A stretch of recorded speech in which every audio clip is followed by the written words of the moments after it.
សុកទេវាដឹងពីយើង3ហេតុអីនិយាយ10ប្រាប់គេ Look at that scene ដឹងពីយើង3និយាយ10ជាប់7ទៀតបានពីណាខ្លះ ស្រីម៉ែទិញដីទុកធ្វើស្រែវាដុកម៉ែឲ្យលក់ដីរឿងដែលចង់និយាយបើមិននិយាយវានៅមិន ជំរាបសួរបាទ and hey yo what's up it's your boy HENG សូមស្វាគមន៍ទាំងអស់គ្នាមកកាន់វីដេអូ reaction ថ្មីខ្ញុំប្រហែលត្រឡប់មក reaction វិញច្រើនដោយសារតែខ្ញុំបានបញ្ចប់ mission របស់ខ្ញុំបញ្ចប់processing album របស់ខ្ញុំបាន 80% ហើយបើសិនជាចង់ស្ដាប់បទចម្រៀងខ្ញុំទាំងអស់គ្នាអាចចូល channel HENG ឆែកបទចម្រៀងខ្ញុំបាន but anyway reaction នៅតែធ្វើអញ្ចឹងថ្ងៃនេះខ្ញុំនាំអារម្មណ៍ទាំងអស់គ្នាមកស្ដាប់ជាមួយនឹងរឿងរ៉ាវជីវិតរបស់កវីម្នាក់ដែលកើតនៅឆ្នាំ93ហើយគាត់បានចេញអាល់ប៊ុមរបស់គាត់ដែលមានចំណងជើងថា93គាត់គឺជាបងគិនឈីគឺជាអ្នក rap ពីតតភាពពិតនៃជីវិតរបស់គាត់ផ្ទាល់តែម្ដងអ្វីដែលគាត់និយាយអ្វីដែលគាត់សរសេរគឺពឹងផ្អែកគឺសំអាងទៅលើភាពពិតដែលគាត់បានជួបផ្ទាល់ពីបទពិសោធន៍ជីវិតរបស់គាត់កុំឲ្យខាត់ពេលយូរ let's go get into the reaction baby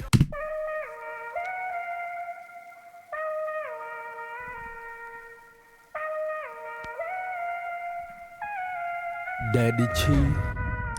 កើត នៅលើផែនដីឆ្នាំ93ខែទី6អរគុណដល់ព្រះដែលផ្ដល់ជីវិតនេះមានតែមួយអរគុណម្ដាយឪពុកទំនុកបំរុងប្រុងចាំជួយអរគុណដល់ម៉ែក្មេកដែលឲ្យកូនស្រីគាត់ធ្វើជាភួយពិភពលោកមានតែខ្ញុំមួយឬខ្ញុំមានតែមួយនៅលើលោកបែងចែកអត់ដាច់សាច់ឯងស្អាតឬស្មោកក្របូកតាពិភពលោកមានតែខ្ញុំមួយឬខ្ញុំមានតែមួយនៅលើពិភពលោកអាការកតេក៏ដាក់កតងឆុងដាក់កតោរឿងចប់ខ្ញុំសុំមើល subtitle oh shit we don't have subtitle bro to the Jackie please do subtitle ចែកអត់ដាច់សាច់ឯងស្អាតឬស្មោកក្របូកតាការកតេក៏ដាក់កតងឆុងដាក់កតោបូកតាបូកតាឯងចែកអត់ដាច់សាច់ឯងស្អាតឬស្មោកក្របូកតាការកតេក៏ដាក់កតងឆុងដាក់កតោបូកតាការកតេឆុងដាក់កតងអត់ដាច់សាច់ឯងស្អាតឬស្មោកក្របូកតាការកតេក៏ដាក់កតងឆុងដាក់កតោរឿងជាច្រើនដែលអ្នកមិនដឹងឯនឹងសុំប្រាប់តាមមេក្រូអាឡូម៉ែឆេក1 2 3ថ្ងៃខ្លះហត់ខ្លាំងពេកមិនដឹងថាប្រឹងដើម្បីអីបើម៉ែប្រឹងដើម្បីកូនវាប្រឹងដើម្បីស្រីម៉ែទិញដីទុកធ្វើស្រែវាដុកម៉ែឲ្យលក់ដីរឿងដែលចង់និយាយបើមិននិយាយវានៅមិនសុខទេវាដឹងពីយើង3ហេតុអីនិយាយ10ប្រាប់គេខ្ញុំថាសំណេរខ្ញុំវែងតែមាត់វាវែងជាងម៉ាកាណូរឿងដឹងពីយើង3និយាយ10ជាប់7ទៀតបានពីណាខ្លះអត់យល់ខ្លះចេះតែបដិតតទៅជួបពិតទៅភ្នែកបិទឈោរឿងដែលចង់និយាយមិនបាននិយាយវានៅមិនសុខទេចង់រំលែករំលាយឲ្យវាធ្លាយតាមសំណេររឿងមិនគួរនិយាយបើមិននិយាយក៏វាល្អដែរវាល្អដែរចេះគិតចេះកែមុនបើកមាត់ហារឿងដែលចង់និយាយមិនបាននិយាយវានៅមិនសុខទេចង់រំលែករំលាយឲ្យវាធ្លាយតាមសំណេររឿងមិនគួរនិយាយបើមិននិយាយក៏វាល្អដែរណាខ្ញុំបាទ King Chi គ្រប់គ្នាហៅខ្ញុំថា Daddy Chi ហើយរឿងដែលខ្ញុំចង់និយាយគឺខ្ញុំចង់និយាយពីឆ្នាំ1993រហូតមកដល់បច្ចុប្បន្ននេះមានរឿងទុកមានរឿងសោកមានរឿងបោកមានរឿងបែកមានរឿងប្លែកមានរឿងសប្បាយហើយក៏មានរឿងខ្វល់ខ្វាយប៉ុន្តែកុំខ្វល់ខ្វាយពីថ្ងៃស្អែក Daddy Chi God bless you look at that scene oh I love the end scene នេះស្អាតណាកំពិតណា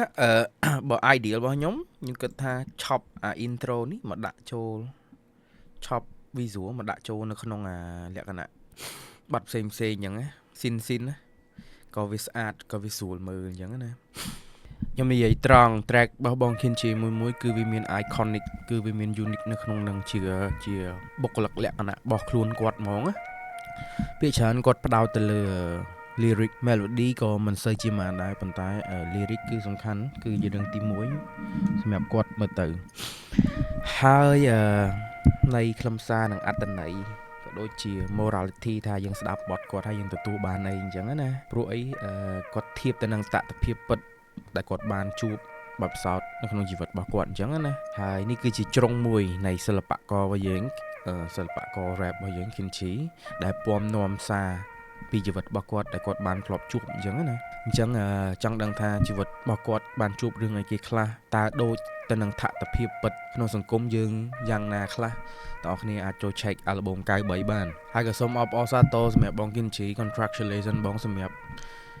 ការ push ខ្លួនឯងឲ្យផលិត album ចេញហើយខ្ញុំគិតថា yep you deserve it បងដល់ពេលដែរ drop album ត្រូវតែមាន album មួយសម្រាប់ខ្លួនឯងដែរបង Kenji inspire ខ្ញុំដែរពេលដែលខ្ញុំបានធ្វើការមួយគាត់ពេលដែលខ្ញុំបាន close ជាមួយគាត់ធ្វើការជាមួយគ្នាដំបូងខ្ញុំអាចនិយាយថាខ្ញុំអត់សូវបានន័យថា understand ពី color របស់គាត់ណាប៉ុន្តែនៅពេលដែលនិយាយជាមួយគ្នាច្រើនយល់ពីគាត់ច្រើនទៅបានខ្ញុំយល់ថា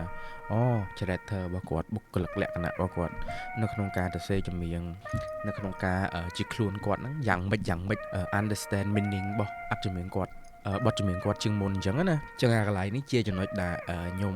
ពណ៌យល់ពីគាត់យល់ពីបទគាត់ចឹងទៅស្ដាប់ទៅវាមានអត្ថន័យធំជាងនៅពេលដែលយើងអត់យល់ពីបទចម្រៀងអូខេreaction ថ្ងៃនេះគឺមានតែប៉ុណ្្នឹងទេហើយសម្រាប់អ្នកទាំងអស់គ្នាចង់ឲ្យខ្ញុំ reaction បទអីផ្សេងកុំភ្លេច comment នៅខាងក្រោមផងដោយសារតែ